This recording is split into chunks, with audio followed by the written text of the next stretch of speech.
Often what happens is a cab will pull up, he'll crack the window a little bit and say, where are you going? And then when you say Brooklyn, they speed off. Why?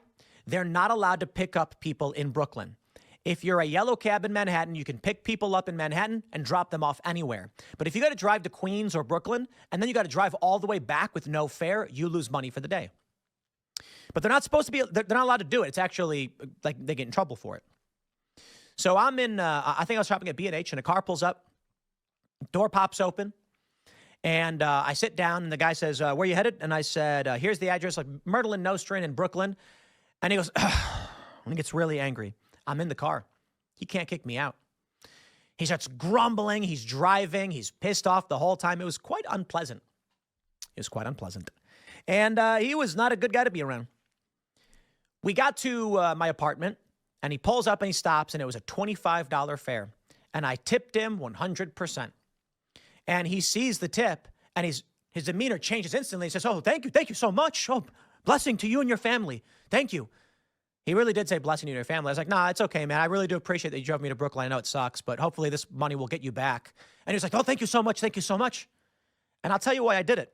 A lot of my friends say, you're naive. Don't do that. It's stupid. This guy was mean. He should have accepted responsibility. He knows the job. Yeah, but people aren't like that. The reason why I gave him the money was because I don't want the next person to get into his car to experience a bad day. This guy is having a bad day. It sucks. I can afford to give him a good tip, so I did. That extra $25 covers the cost of his trip back to Manhattan. So he doesn't have to worry about picking up a fare. He can't. Now he's not in a bad mood anymore. Now he's in a good mood. Now he's going to have a story. That turns around his day, and that spreads. The next person he picks up is going to say, hey, how's it going? I'm having a good day.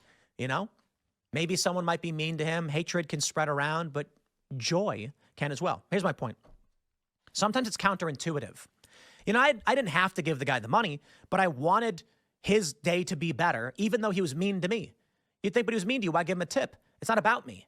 It's about the next person who gets in that car. Some guy who gets off work, he's working late, he's stressed out, and he sits down, and there's a smiling cab driver who says, my friend, we're going to have a good day, and everything will be all right. Trust me. And then the guy who's stressed out smiles and says, I needed to hear that, man, because I've been freaking out all day. I'm hoping that's what happened. I have no idea.